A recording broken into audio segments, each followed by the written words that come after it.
The spinner, let's do this. So to start, you'll need some bottle caps from a regular water bottle, which is also a great way to recycle a bit of the bottle. Woo, recycling! You'll need 4 for each fidget spinner you make.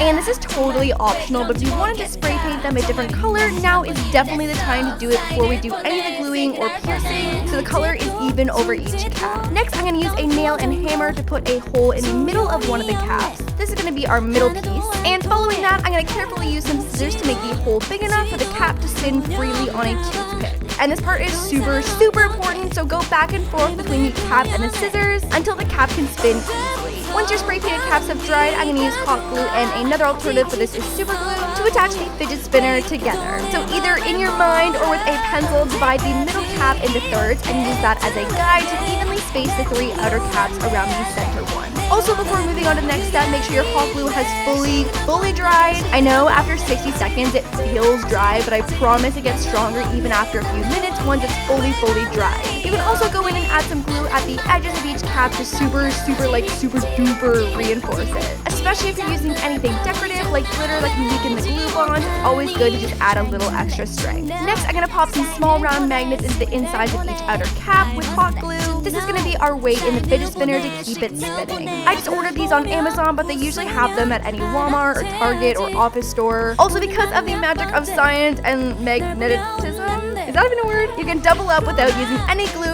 literally just with the magnetic force between magnets to add even more weight to get it spinning faster. Now for the pieces that will go on both sides of the spinner, I'm going to use a nail and scissors again to put a hole in the center of a furniture pad and repeat that twice until they both fit onto the toothpick. And then basically we're going to skewer our fidget spinner with furniture pads on both sides, trim off the excess toothpick on top, and I'm just using a sticker, but you can add a little decor or dot of glue to hold the top furniture pad to the toothpick, and on the bottom I'm going to trim the toothpick and glue on a bead to be our base, which I found to be the best method so far, opposed to just using solely a furniture pad. And that's it. This last bit is completely up to you in terms of making it as cute as you would like.